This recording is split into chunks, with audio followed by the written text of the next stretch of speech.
नमस्कार, आप देख रहे हैं अपना बिहार। आपके साथ मैं हूं शिप्रा झा और बुलेटिन की शुरुआत इस वक्त की बड़ी खबर के साथ करेंगे।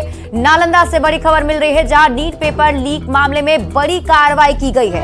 मुख्य आरोपी संजीव मुखिया के घर सर्च अभियान, ईओयू की टीम सर्च अभियान कर रही है। मौके से कुछ दस्तावेज भी बरामद किए गए हैं। नगर नौसा के बलवा गांव का ये पूरा मामला बताया जा रहा है। बता दें कि संजीव मुखिया को पेपर लीक कांड का बिहार में किंग पिन बताया जा रहा है। संजीव मुखिया बीएससी शिक्षक बहाली पेपर लीक कांड में जेल जा चुका है और उसका बेटा डॉक्टर शिव कुमार इसी मामले में अभी भी जेल में ही है। शिव कुमार पीएमसीएच से एमबीबीएस की पढ़ाई कर चुका है और अब कार्रवाई की जा रही है। ये बड़ी खबर आपको बता रहे हैं। न्यूज 18 संवाददाता अभिषेक कुमार अधिक जानकारी के साथ जुड़ गए। अभिषेक, क्या ताजा अपडेट है? क्या कुछ अब तक बरामद हो पाया? बता दें कि ईओयू की जो टीम है वो चलिए संवाददाता अभिषेक से जुड़ने की हम कोशिश करेंगे और अधिक अपडेट भी लेंगे, लेकिन आपको इस वक्त की बड़ी खबर ये बता दें कि नालंदा के नगर नौसा के बलवा गांव में ईओयू की टीम पहुंची हुई है और संजीव मुखिया के घर पर छापेमारी की जा रही है। संजीव मुखिया नीट पेपर लीक मामले में किंग पिन बताया जाता है और आपको बता दें कि इससे पहले भी संजीव मुखिया पर आरोप था बीएससी पेपर लीक कराने का और उस पर भी कार्रवाई की गई थी। बढ़ते हैं आगे। अररिया में 1 करोड़ रुपए की विदेशी शराब जब्त की गई है और पुलिस ने राजस्थान के 2 तस्कर को गिरफ्तार किया है। जोकीहाट पुलिस ने जूट लदे ट्रक से 4275 लीटर शराब जब्त किया है। शराब की खेप अरुणाचल प्रदेश से फारबिसगंज ले जाई जा रही थी, लेकिन उससे पहले ही पुलिस की टीम ने कार्रवाई करते हुए शराब जब्त कर लिया है। लगातार बिहार में हुई जहरीली शराब कांड के बाद पुलिस की टीम एक्टिव है और उन जगहों को चिन्हित कर कार्रवाई की जा रही है जहां शराब की डिलीवरी कराई जा रही है। अररिया से आपको इस वक्त की बड़ी खबर बता रहे हैं, जहां पुलिस की टीम ने कार्रवाई करते हुए 1 करोड़ की विदेशी शराब को जब्त कर लिया है। तो बड़ी खबर आपको इस वक्त अररिया से बता रहे हैं। पुलिस की टीम ने कार्रवाई करते हुए 4000 से अधिक लीटर शराब जब्त की है और ये तस्वीरें हम आपको दिखा रहे हैं। बताया जा रहा है कि जूट के जो बोरे हैं उसकी आड़ में शराब की जो है डिलीवरी करने की तैयारी थी, लेकिन उससे पहले ही पुलिस टीम ने कार्रवाई करते हुए इन शराब को जब्त कर लिया और साथ ही 2 तस्कर को भी गिरफ्तार किया है। दोनों तस्कर राजस्थान के बताए जा रहे हैं। तो उत्पाद विभाग की टीम लगातार सक्रिय है। जिस तरीके से छपरा और सिवान में जहरीली शराब कांड हुआ, उसके बाद से पुलिस टीम कार्रवाई कर रही है। जोकीहाट थाना अंतर्गत एक ट्रक पे हम लोग नज़र बनाए हुए थे, उसको रोका गया। उसमें जो है जूट लदा हुआ था, फिर उसको गहनतापूर्वक सर्च किया गया तो उसमें शराब बरामद हुई। ट्रक जो है वो यूपी का नंबर का है। उसमें से 2 अभियुक्त को गिरफ्तार किया गया, वो राजस्थान के हैं। टोटल जो अमाउंट है लिकर का वो 4275 लीटर है। एक बड़ी खेप हम लोग के द्वारा पकड़ी गई। जोकीहाट थानाध्यक्ष और उनकी टीम ने एक अच्छा सराहनीय कार्य किया है। और बिहार में कई नेताओं की सुरक्षा बढ़ाई गई है। बिहार विधानसभा अध्यक्ष को Y+ की सुरक्षा दी गई, तो मंत्री नीरज कुमार जो सिंह हैं उन्हें Y+ की सुरक्षा दी गई है। अररिया सांसद प्रदीप सिंह को भी Y श्रेणी की सुरक्षा मिली है। जेडीयू एमएलसी संजय सिंह का भी नाम है इसमें, उन्हें भी Y श्रेणी की सुरक्षा दी गई है। जेडीयू एमएलसी को भी Y श्रेणी की सुरक्षा और संजय सिंह को भी Y श्रेणी की सुरक्षा दी गई है। तो बिहार में कई ऐसे नेता हैं जिनकी सुरक्षा बढ़ाई गई है और उनमें से अगर हम नेताओं की बात करें तो सबसे पहले बिहार विधानसभा के अध्यक्ष की जो सुरक्षा है उसे बढ़ाकर Y+ कर दिया गया है। अररिया सांसद प्रदीप सिंह को भी Y श्रेणी की सुरक्षा दी गई है। और देखिए, अररिया में हिंदू स्वाभिमान यात्रा के दौरान अररिया से बीजेपी के सांसद प्रदीप सिंह का एक बयान खूब वायरल हो रहा है। कार्यक्रम में सांसद प्रदीप सिंह कह रहे हैं कि अगर आपको अररिया में रहना है तो हिंदू बनना होगा। दरअसल ये बयान उस समय दिया जा रहा था जब अररिया में RS हिंदू स्वाभिमान यात्रा के तहत केंद्रीय मंत्री गिरिराज सिंह पहुंचे हुए थे और इस वायरल बयान में सांसद प्रदीप सिंह कह रहे हैं कि खुद को हिंदू बोलने में भला कैसी शर्म। इसके आगे वो बोलते हैं, हम तो कहते हैं कि अगर अररिया में रहना है तो हिंदू बनना होगा। सांसद प्रदीप सिंह के इस बयान को लोग सोशल मीडिया पर काफी ट्रोल भी कर रहे हैं। हमको हिंदू कहने में क्या शर्म है? हम सबको कहते हैं इलेक्शन में भी कि अररिया में रहना है तो हिंदू बनना होगा। तो अररिया में रहना है तो हिंदू बनना पड़ेगा। अररिया सांसद के बयान पर मंत्री विजय चौधरी ने कहा है कि बिहार में आपसी भाईचारा है और बिहार में सभी के लिए जगह है। वहीं नौकरी के लिए से नीतीश कुमार के हाथ जोड़ने पर कहा कि सही काम के लिए हर आदमी हाथ जोड़ता है। नीतीश कुमार अधिकारी के सामने भी जनता के लिए हाथ जोड़ते हैं। जिनको हाथ जोड़ना पसंद नहीं है वो थप्पड़ चला लें।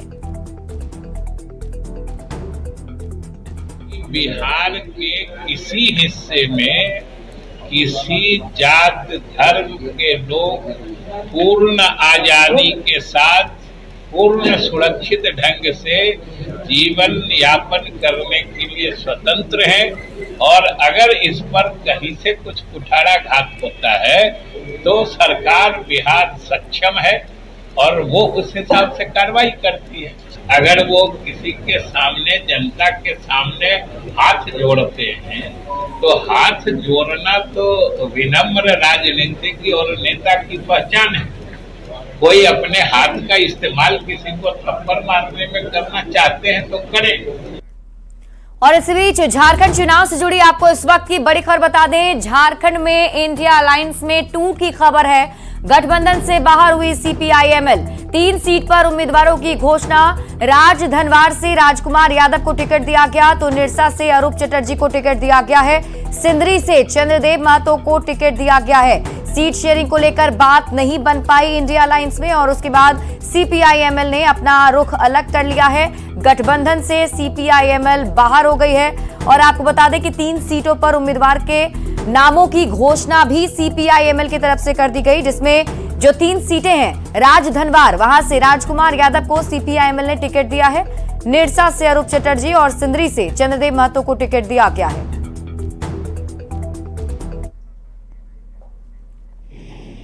और ये तस्वीर हम आपको दिखा रहे हैं प्रधानमंत्री नरेंद्र मोदी की। यहां देखिए प्रधानमंत्री नरेंद्र मोदी और रूस के राष्ट्रपति पुतिन के बीच ये मुलाकात।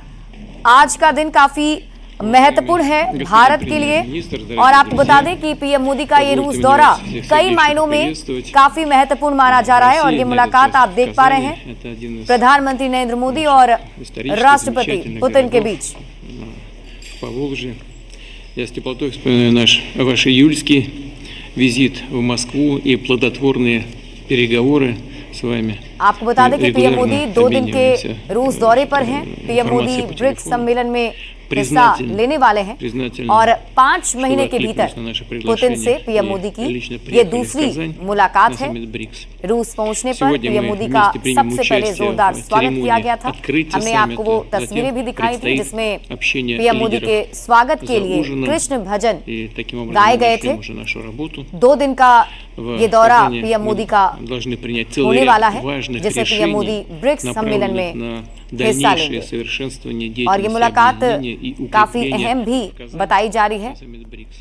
कजान के रूस में, माफ कीजिएगा, रूस के कजान में प्रधानमंत्री नरेंद्र मोदी मौजूद हैं जहां ये मुलाकात।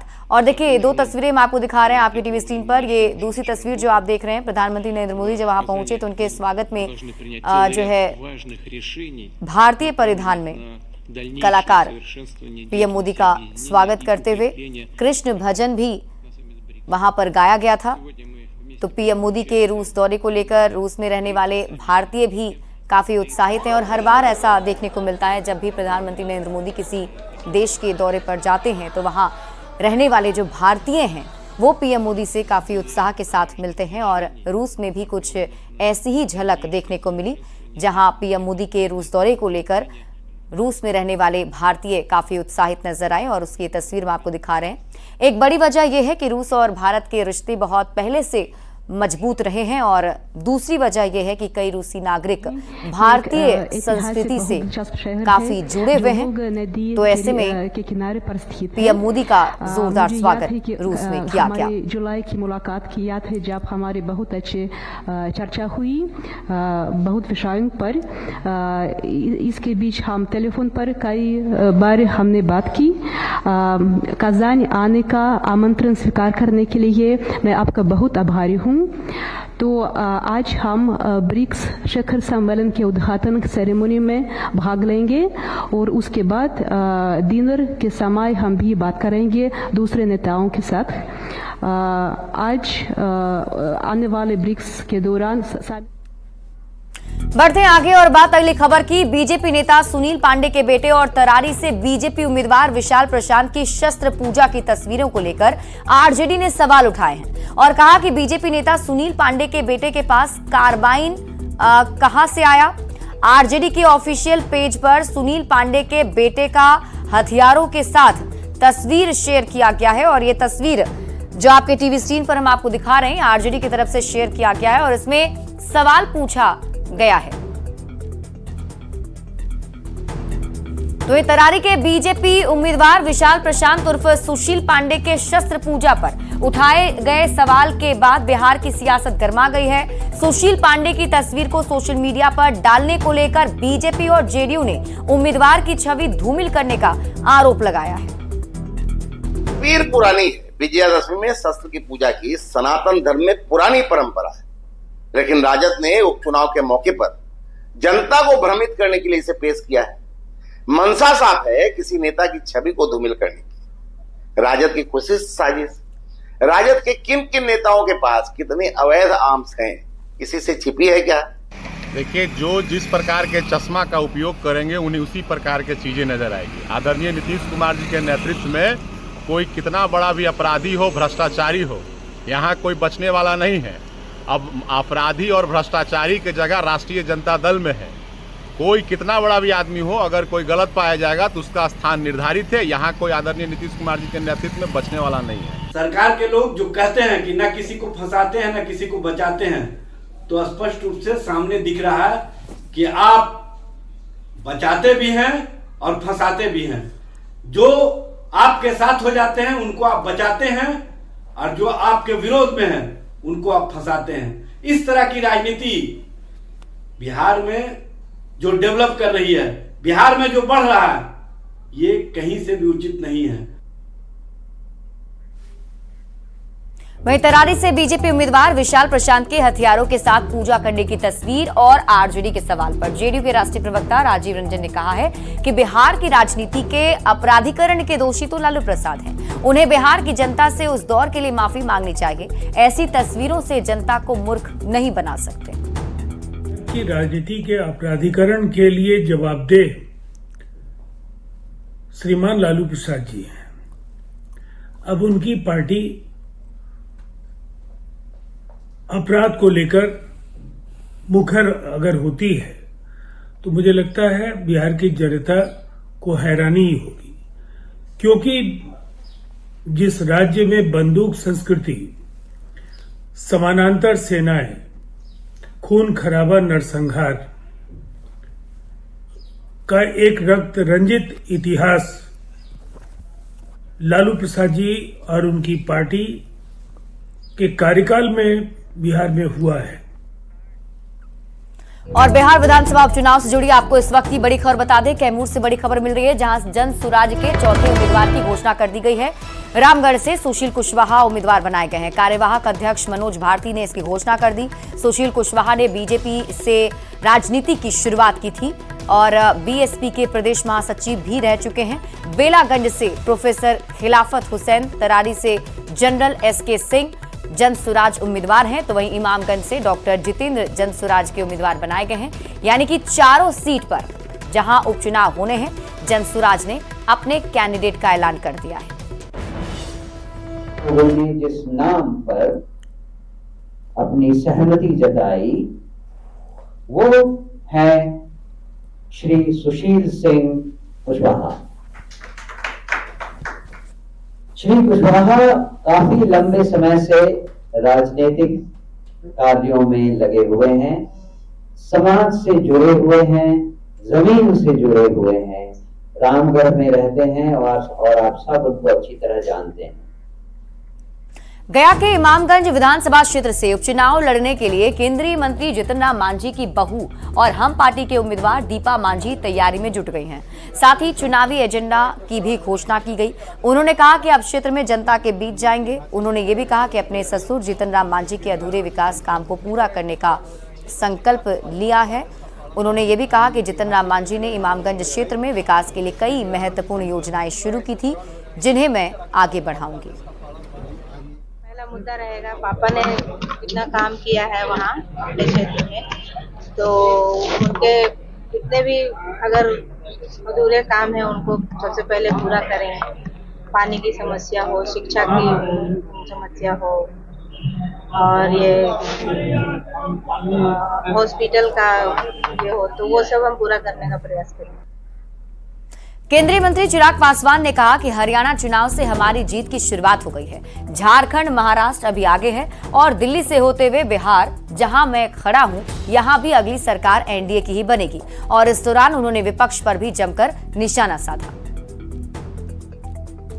24 लोकसभा चुनाव में इन लोगों ने सिर्फ झूठ बोलने का काम किया, भ्रम फैलाने का काम किया। विपक्ष के लोगों के पास अपनी कोई नीति सिद्धांत नहीं है, सिर्फ झूठ बोलो और लोगों को डराकर अपना वोट लो। अब धीरे धीरे देश की जनता, जो कुछ समय के लिए संभवतः लोकसभा के चुनाव में इनके साथ गई थी, और ये लोग अतो उत्साहित हो रहे थे कि भैया अब एनडीए का कुछ नहीं रहेगा। एक एक करके तमाम राज्यों के परिणाम आप देखिएगा, उसमें सिर्फ एनडीए की सरकार बनेगी। केंद्रीय मंत्री गिरिराज सिंह की हिंदू स्वाभिमान यात्रा आज किशनगंज पहुंची, जहां उन्होंने कालू चौक स्थित काली मंदिर में पूजा अर्चना की और इस दौरान पुजारी ने चुनरी ओढ़ाकर मंत्री का सम्मान किया। गिरिराज सिंह ने हिंदुओं से हर मंगलवार और शनिवार को मंदिर में जाने की अपील की और कहा कि सभी मंदिर जाएं, तभी धर्म बचेगा। नहीं जा सकते तो मस्जिद ही चले जाएं। नमाज पढ़ना सीख लो, और नहीं तो मंदिर में अपने आप को समाहित कर दो। अपने आप को ये साबित कर दो कि अगर एक भी हिंदू बचेगा तो मंदिर रहेगा। हर मंगलवार को या शनिवार को उस इलाके के सभी हिंदुओं को मंदिरों में जाके आरती और पूजा करनी चाहिए। अगर नहीं करोगे तो न मंदिर बचेगा, न जमीन बचेगा, न तुम बचोगे, न तुम्हारा परिवार बचेगा। गया से आपको बड़ी खबर बता दें, मछली व्यवसायी की गोली मारकर हत्या कर दी गई है। बनकट पहाड़ी पर हत्या कर उसे फेंक दिया गया। मौके से 2 खोखा बरामद किया गया है। हत्या की जांच में पुलिस की टीम जुट गई है। आमस थाना क्षेत्र की सिहुली गांव की घटना बताई जा रही है, जहां मछली व्यवसायी की हत्या की गई और पुलिस की टीम अब कार्रवाई में जुटी हुई है। तो गया से आपको इस वक्त की बड़ी खबर बता रहे हैं। केंद्रीय गृह मंत्री